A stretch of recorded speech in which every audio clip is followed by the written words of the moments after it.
오늘 피청구인 대리인 측이 중대한 결심을 언급했습니다. 지금이라도 피청구인 스스로 사임할 결심이라면 환영합니다. 그게 아니고 탄핵 심판에 굴복할 수 있다는 뜻이라면 사법권의 독립을 핵심 가치로 두는 자유민주적 기본 질서를 훼손하는 반국가적 언사입니다. 삼권 분립 민주공화국에서 행정부의 대통령 권력과 입법부의 의회 권력이 탄핵 심판에서 부딪힐 때 이를 법치를 통하여 평화적으로 해결해낼 기관은 헌법재판소가 유일합니다. 탄핵 심판 과정에서 의견 제출 수준을 넘어서서 헌법재판소의 선례를 부정하고 재판부를 공격하고 탄핵 심판에 불복하려는 대리인과 정당의 태도는 권력 분립과 법치주의를 정면으로 부정하는 것이고 국가의 혼란을 더욱 키우는 반국민적 행위임을 다시 한번 말씀드립니다. 우리 공동체를 지키려는 우리 국민들의 노력, 그리고 삼권의 축을 담당하는 이들이 합리적이고 헌법의 테두리 내에서 이성적으로 절차를 진행해야 됩니다. 오늘 조태용 국정원장은 홍장원 전 차장의 정치인 체포 메모를 부정하지는 못했습니다. 오히려 11개월가량 매주 1회 피청구인에게 보고를 하는 국정원장의 진술 중에 대통령이 국정원 1, 2, 3차장의 업무를 구체적으로 모른다는 생각이 들었다라고 수사기관에 진술한 것으로 나오고요. 이번에 대통령과 통화에서 미국에는 내일 간다라는 구체적인 말을 했는데도 피청구인이 못 알아듣는 것 같습니다. 그동안 피청구인이 정확히 무엇을 알고 국정을 운영했는지, 그동안의 국정 운영의 난맥생의 원인이 피청구인에게 있는 것은 아닌지 조금 더 뚜렷해지는 시간이었습니다. 끝으로 헌법재판소를 흔들려는 외부의 부당하고 국민들을 걱정을 끼치게 하는 그런 운동들이 헌법재판부를 언짢게 하거나 곤란하게 해서는 안 된다고 생각합니다. 그럴수록 그런 주장을 하는 쪽에 유리할 일은 전혀 없습니다. 재판부에서도 그런 느낌을 갖지 않았나라는 생각이 드는 재판 과정이었습니다.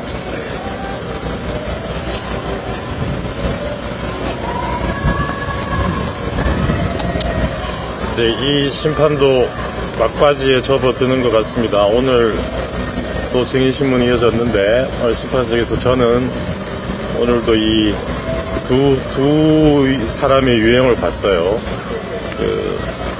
아주 반듯하고 고마운 군인이 있었고, 그 부분은 아마 우리 김진환 변호사가 얘기를 해주실 것 같고, 저는 피청구인이 이 재판 막바지까지도 오늘 그 반듯한 군인들에게 책임을 떠넘기려고 하는 걸 보면서 이 탄핵 사태 초기에 어느 교수님께서 하셨던 말씀 같은데, 피청구인한테 이 재판이 끝나기 전에 국민들한테 단 한 번만이라도 저 사람도 우리의 대통령이었지, 이런 생각을 좀 할 수 있는 그런 계기를 좀 만들어줬으면 좋겠습니다.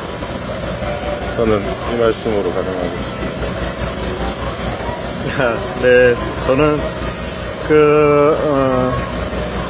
오늘 아주 저희가 감사하고 고마워해야 할 한 군인을 발견했다, 이런 생각이 듭니다. 명령에 복종해야 되는지, 또는 나라를, 그리고 시민들을, 국민들을 지켜야 되는지 고민이 참 많았을 것 같고요. 그 과정에서 자신이 할 수 있는 최선을 다해서 국민들을 지키고 헌법을 지키고 나라를 지키는 본인의 사명을 찾은 그런 군인들에게 우리 국민 모두가 다 감사해야 하지 않을까 생각합니다. 그런 군인들이 없었다면 정말 우리 모두의 생명도 안전도 자유도 다 한 사람의 또는 몇 사람의 욕심 앞에 굴복해 버렸을 것, 그리고 처참하게 찢겨져 버렸을 것 같다는 생각이 들어서 참 감동적인 시간을 느꼈습니다.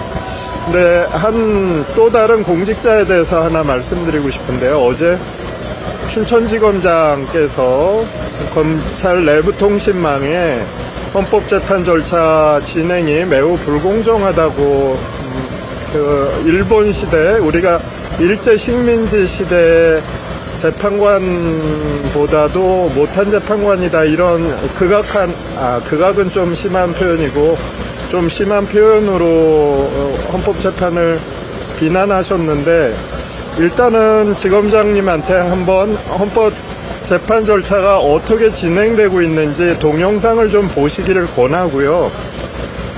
사실에 전혀 맞지 않는 주장을, 더군다나 이 엄중한 헌법 위기 상황에서 모든 국민들이 지금 불안해하고 갈라져 있는 상황에서 공직자로서 헌법을 지켜야 될, 그리고 헌법과 국가를 보호해야 될 공직자로서 팩트에 안 맞는 말로써 혼란을 가중시키는 그런 발언하는 건 정말 곤란하다라는 생각이 들고, 재판부가 시간을 제한하는 것은 우리나라 법원뿐만 아니라 미국 연방대법원도 마찬가지입니다. 변론 시간을 30분 엄중하게 지키게 하는 것은 재판부의 시간적 자원이 한정돼 있기 때문에 그 한정된 시간을 가장 효율적으로 쓰기 위한 어쩔 수 없는 방책이고요. 양측이 공정하게 그것을 자신들이 가장 효과적으로 사용할 수 있는 방법으로 사용해서 주장해서 소송을 승패로 이끄는 것이 모든 최고법원들이 다 하고 있는 방식입니다. 그러니까 그 부분이 잘못됐다는 건지, 헌법재판소에서 특히 피청구인에게 어떤 방어의 기회를 보장해주지 않고 있는 것인지 정확하지는 않은데, 한번 동영상을 보시면 본인이 생각하는 것보다 피청구인의 방어권이 지나치게 과도하게 보호되고 있구나 하는 것을 곧 느끼실 것 같다는 생각이 들고요. 한번 동영상을 보시기를 권해드립니다. 그리고 함부로 우리 헌법재판소를 일제 식민지의 총독부의 재판소랑 비교하는 그런 잘못된 그런 표현으로 우리 국민들을 혼란시키지 않았으면, 그것이 공직자의 도리라는 것을 좀 알아주셨으면 하는 생각입니다. 오늘 어느 쪽에서 얘기를 더 많이 했는지 영상을 보시면 그 유명한 영화 타짜에서 고니가 아기한테 했던 대사가 생각이 납니다. 천하의 아기가 왜 이렇게 혓바닥이 길어? 후달리냐? 이런 영화 대사가 생각이 나는 날이었습니다. 감사합니다. 예, 제 질문 좀 드릴게요. 지금까지 헌법재판 과정에서 국회 무력화 등에 대한 대통령의 지시가 입증이 되었다고 좀 평가를 하시는지 여쭤보고 충분하다고, 넘친다고 생각합니다.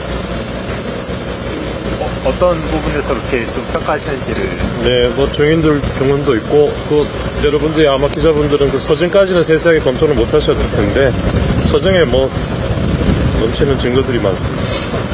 일일이 제가 말씀드리기는 어렵습니다.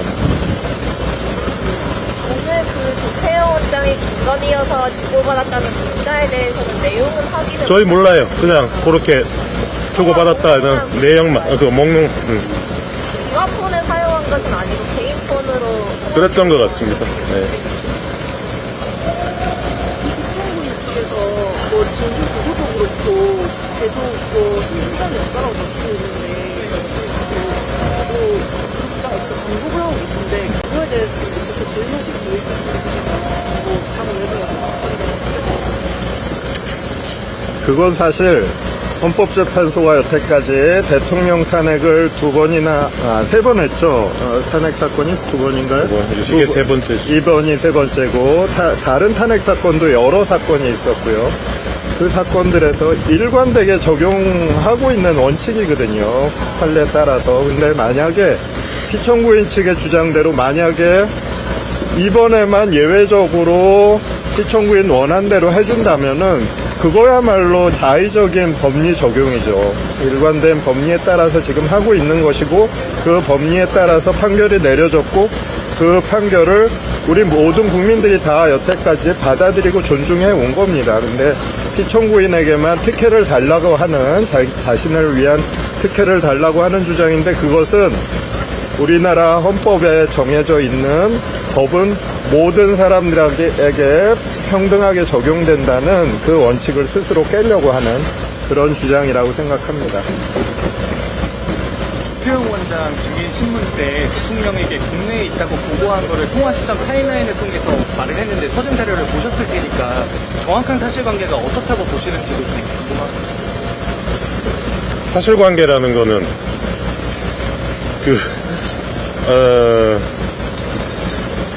본인들이 한 얘기는 지금 뭐 명백하게 드러나 있고요. 그러니까 서로 기억이 다른 건지, 한쪽이 거짓말을 할 이유가 있는 건지, 무슨 이유로 거짓말을 한다면 저희는 사실은 그 거짓말을 할 대목이 아닌 것 같거든요. 그냥 뭐 착오였다고 인정하고 넘어갈 수 있는 문제인 것 같은데, 왜 오늘 법정에서도 부득부득 그렇게 본인의 얘기를 고집하는지 잘 모르겠어요. 조지호 청장 같은 경우는 과거에 기자회견도 하시면서 그 개헌 선포 전에 안가에서 지시사항이 적힌 문건을 받았고, 그거를 김봉식 청장도 똑같이 받았다.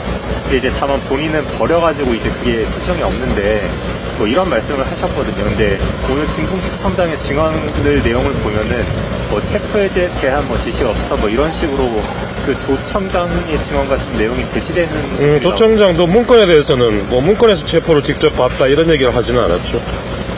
체포 얘기는 저 여인영 사령관한테 따로 들은 얘기고, 안가에서 체포 얘기를 들었다고 조지호 청장이 그렇게 얘기하지는 않았습니다. 그때 제가 듣기로는 여론조사 끝 뭐 이런 것들이 적혀 있었다라고. 그러니까 그건 오늘도 인정했잖아요. 김보식 청장도 인정하는 건데, 다만 거기에 경찰이 출동하라는 지시를 받았느냐, 그건 별개 문제죠.